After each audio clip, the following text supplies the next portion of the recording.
လောက်အားကကိုမရှင်းပေးတဲ့တတိကိုမြန်မာ၄ယောက်လဲတဲ့တည်င်းဖြစ်ပါတယ်ဖြစ်စဉ်ဟာထိုင်းနိုင်ငံချင်းမိုင်မြို့ရှိအလုတ်ယုံတစ်ခုမှာအသက်49နှစ်အရွယ်အလုတ်ရှင်တဦးတပ်ဖြတ်ခံခဲ့ရပါတယ်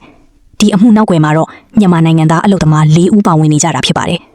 မြန်မာ၄ယောက်ဟာသူတို့ရဲ့ပြောဆိုချက်ကတော့အလုတ်လောက်လာတာကြာပြီဖြစ်ပေမဲ့ရတဲ့နဲ့လောက်အားကကိုအလုတ်ရှင်ဘက်ကမပေးဘဲနေလာတာကြာပြီလို့သိရပါတယ်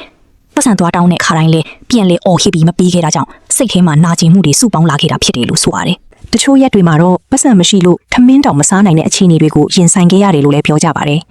ဒီလိုနဲ့စိတ်ဖိစီးမှုတွေတဖြည်းဖြည်းတိုးလာပြီးနောက်ဆုံးမှာတော့ထိမ့်မနိုင်တဲ့အဆင့်ကိုရောက်ရှိသွားခဲ့ပါတယ်2026ခုနှစ်မေလ1ရက်နေ့မနက်2နာရီခန့်မှာ CCTV မှတ်တမ်းတွေထဲမှာမြန်မာအလုသမား4ဦးအလုယုံအတွင်းဝင်ရောက်လာတာကိုတွေ့ရပါတယ်အဲဒီနောက်မှာတော့အိပ်ပျော်နေတဲ့အလုရှင်ကို2ဦးကတိုက်ခိုက်တပ်ဖြတ်ခဲ့ပြီးကြံတဲ့2ဦးကအပြင်ရဲ့အခြေအနေကိုစောင့်ကြည့်ပြီးခဲ့တာဖြစ်ပါတယ်အမှုဖြစ်ပြီးနောက်သူတို့4ဦးကမြန်မာနိုင်ငံဘက်ကိုထွက်ပြေးဖို့ကြိုးစားခဲ့ပေမဲ့မေလ2ရက်နေ့မှာဖမ်းဆီးခံခဲ့ရတယ်လို့သိရပါတယ်ဖမ်းဆီးပြီးနောက်ထွက်ဆိုချက်တွေထဲမှာတော့လုံအားခမပေးတာကြပြီးစိတ်နာလို့မထိန်နိုင်တော့တာကြောင့်ဒီလိုလုပ်မိခဲ့တာလို့ပြောခဲ့ကြပါတယ်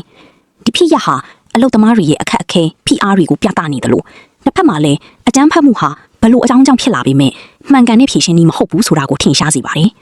ပြဿနာတွေရှိလာတဲ့အခါဥပဒေနဲ့ဖြေရှင်းဖို့လမ်းကြောင်းတွေရှိနေတယ်ဆိုတာကိုလည်းမမေ့သင့်ပါဘူးဒီသတင်းကိုကြည့်ပြီးမိတ်ဆွေများတို့ရောဘလို့ထင်ပါသလဲရှင်ကွန်မန့်မှာရေးပြီးခဲ့ပါအောင်ရှင်